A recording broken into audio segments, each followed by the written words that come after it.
So, first, tell us who you are and what your background with PBIS Okay, is. Shelley Newman, first grade teacher, and my background goes back about, 2013, about 15 years with PBIS.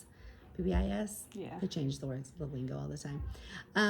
So I was here when we started PBIS at Lawson, and we worked on being a tier 1 school for a long time. We got our foundation, and we worked on tier 1 for probably 7 years till we were really solid in that before we went on to the next tier. And we are now just a tier 3 management school, so we've implemented all of the tiers. And I am one of the coaches for PBS. I'm the tier 2 coach. All We have right. a tier 1 coach, tier 2, and tier 3, and I'm tier 2. All right. So, reading online, it kind of made it sound like you had to have all 3 tiers to implement PBIS, but it was a building thing. It's a building. It's a process. Mm-hmm. You have to get your tier 1 in place first. All right. Once you have tier 1 in place, then you start dabbling in tier 2.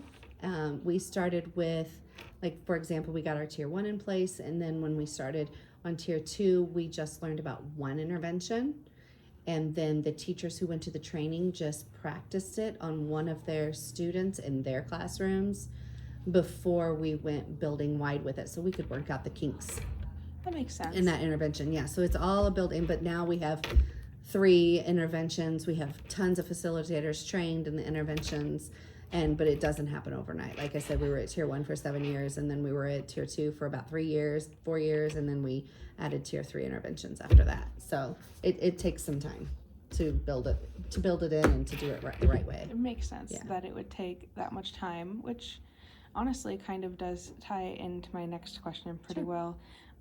I kind of want to know what PBIS specifically implemented by you, like in this classroom in district, looks like. So you said you're a tier 2 coach. I'm the tier 2 coach, right, for our school.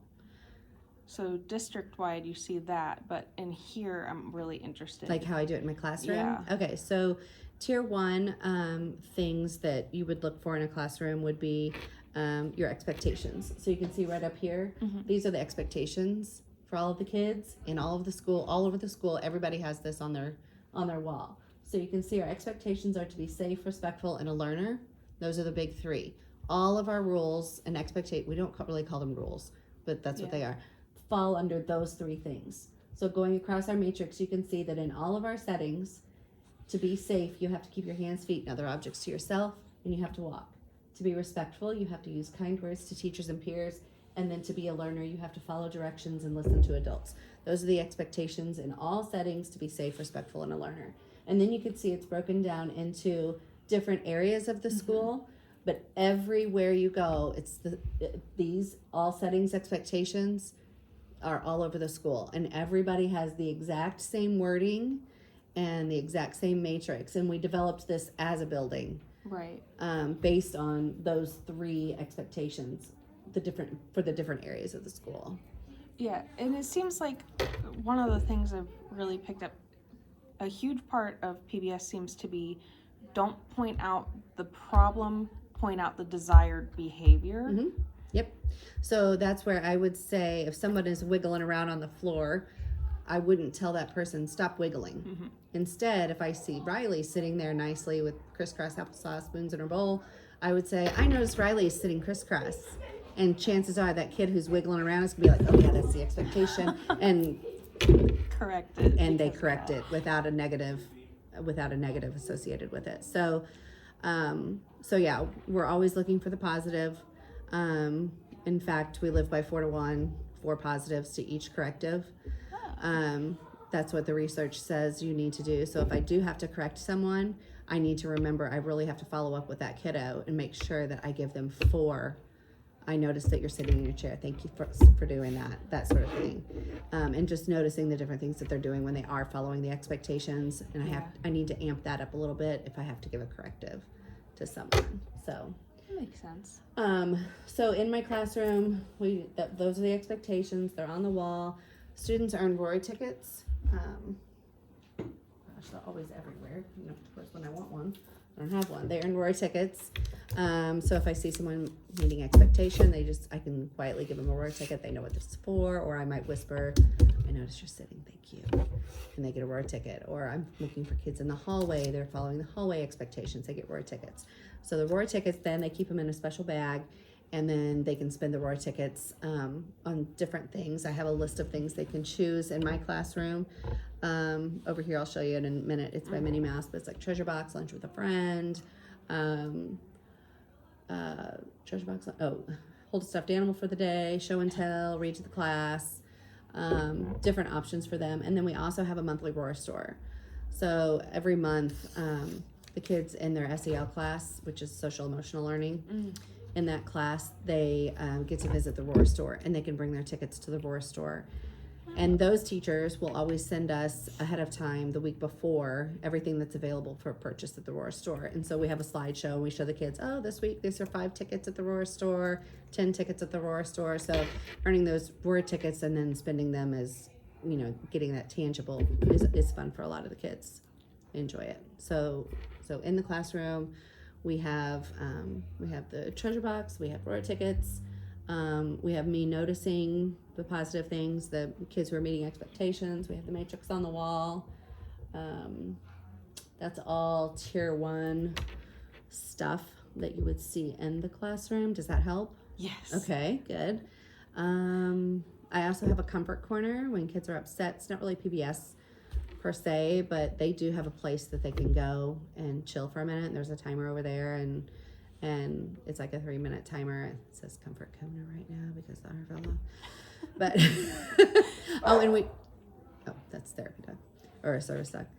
And we also have positive praises that we give when kids do something amazing. We can give them a positive praise, that they get a certificate for that. They take it down to the office. Then later on, the principal will come around and read what was written on their positive praise to the class and give them a special pencil. My principal's proud of me.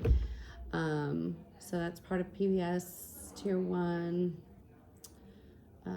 And then I do have some tier 2 stuff going on in my classroom right now too. I have 2 students on a tier 2 intervention. So what's your next question? We kind of got into it. I was going to ask what are the small and big ways you use PBIS every day with your students, but that kind of explained that with the token economy and all the things you guys have going on in here. So I will probably just go right to the next one. What has been like the most challenging thing with implementing PBS? I would say the most challenging thing is the time it takes to build up to get where we wanted to be, which is we're there now. But the time that it took and the patience that it takes to get there, and you're always going to have a couple of teachers who don't buy in. But you need that staff buy-in, and we had the staff buy-in. There's always going to be a couple that rock the boat, but we just ignore that and carry on and do what we can. I think that's it. Just how long it took to get where we are. I don't feel like it's hard to implement. Yeah. Once you have your systems. Once you have your systems in place, it's really not hard to. And the support backing it just goes from there. And you do have to have some clear systems in place. I know that whenever I but when I started coaching at the coaching level for tier 2, I was overwhelmed. And I asked I went to my principal. I said, I cannot keep doing this. I am so overwhelmed with so much work. So at that point, we had one of our coaches from Mizzou come down and help me. And we had a meeting, and he's amazing. He walked through a new possible structure for tier 2, and I'll share that with you in a slide. But a new structure that helped to delegate out responsibilities, because I was doing everything. Yeah. And so this system that he helped put in place has really run smooth for tier 2. That's so good. Yeah. So that was a challenge. Learning the roles, that part was a challenge. Learning that we needed all these different roles to make the system work, so that not one person was overworked. So as a coach for tier 2, you do like you manage the data, comb through it, and make sure that practices are up to date. That And sort delegate of thing. people to do those things. Yep. Yeah. Yes. So in tier 2, we have that's where you have your 15% of kids and that need some extra support. Right. And so we support them through, we have 3 interventions that we use. We have check and check out, we have self-monitoring, and we have social skills intervention groups. And then with each of those, we have facilitators. So we have 2 facilitators that facilitate social skills groups. We have tons of facilitators for check and check out because that is our most popular intervention. And then we have 1 person who checks in with kids for self-monitoring. And what was your question? I start getting on a roll and then I don't know what You were the question answering was. it. Okay. I was asking about what you do as a tier 2 As tier 2 here. coach. Okay, so then I oversee the health of the whole system, and then the each of those interventions. I'm very visual. Each of those interventions has a coordinator, and then each of those interventions also has facilitators that help to support the intervention. So each month, the coordinators go through the data, and they see who is having questionable or poor response to their intervention, and then they send me an email. These are the kids we need to discuss. We don't discuss the kids that are successful because they're doing fine. They're doing the intervention and them are getting along perfect.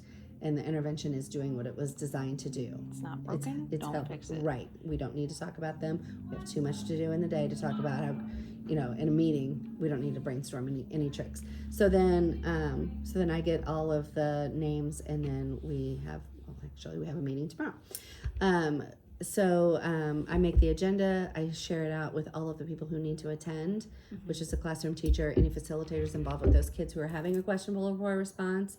And then we have our meeting and we discuss each student for about 5 to 10 minutes. And then we brainstorm ways that we can help them because these are the poor and questionable kids.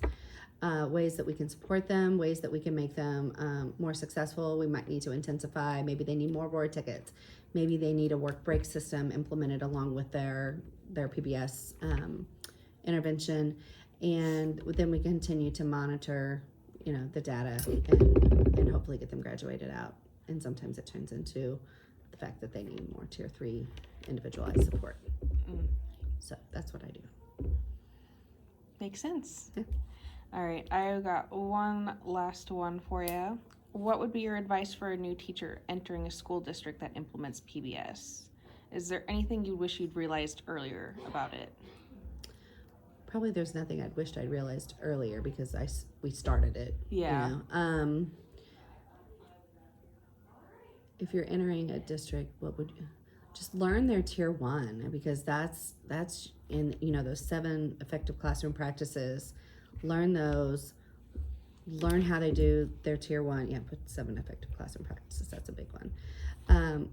Learn how they do their tier 1, and then learn about what kind of support do we have for those kids how do I reach out? How do I get the help that I need for a student who is struggling or who appears to be needing some more support and needing tier 2 level support instead of just the general universal support.